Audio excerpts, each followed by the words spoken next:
Hi friends, welcome to my channel. ఈరోజు నేను టమాటా పచ్చడి చేస్తున్నాను. ముందుగా స్టవ్ వెలిగించి బాణీ పెట్టుకుంటున్నా. 5 స్పూన్స్ ఆయిల్ వేసుకొని, ఆయిల్ వేడెక్కినాక 7 పచ్చిమిర్చిని కట్ చేసుకొని ఆయిల్లో వేసుకుంటున్నా. ఎల్లిపాయలు వేసుకుంటున్నా. 2 స్పూన్ల జీలకర్ర వేసుకుంటున్నా. కరివేపాకు. ఇవి గోలాయి కదా, వీటన్నిటిని ఒక బౌల్లోకి తీసుకుంటున్నా. ఆ తర్వాత 2 స్పూన్స్ పల్లీలు, 1 స్పూన్ నువ్వులు ఇలా వేగినాక బౌల్లోకి తీసుకోవాలి. ఆ తర్వాత 1/2 కేజీ టమాటాలను ముక్కలుగా చేసుకొని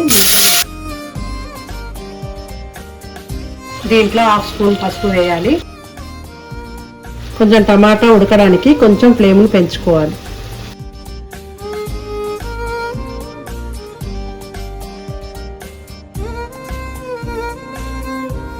టేస్ట్కి సరిపడా ఉప్పు వేసుకొని ఉడికించుకోవాలి. కొన్ని ఆవాలు, 6-7 మెంతులు కూడా వేసుకుంటున్నాం. టమాటా ఉడికిపోయిందండి. ఇది చాలా వేడిగా ఉంది కదండి, చల్లారనివ్వాలి. ఇలా వేడి మీద గ్రైండ్ చేస్తే మొత్తం చిల్లుతుంది మన మీద, కాబట్టి చాలా కూల్ అయిపోయినాక గ్రైండ్ చేసుకోవాలి.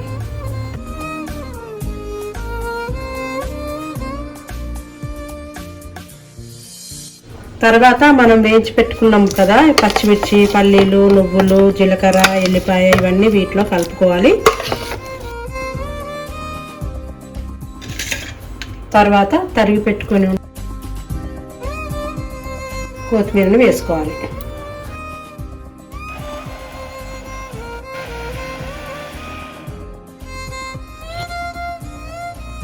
మరి మెత్తగా కాకుండా ఈ విధంగా గ్రైండ్ చేసుకోండి. ఆ తర్వాత సర్వింగ్ బౌల్లోకి తీసుకోవాలి.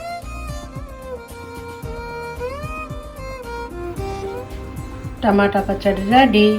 ఇది అన్నంలోకి చాలా బాగుంటుందండి. ఇంట్లో ఏమీ కూరగాయలు లేకుంటే మనం తొందరగా చేసుకోవడానికి టమాటా పచ్చడి చాలా బాగా యూజ్ అవుతుంది.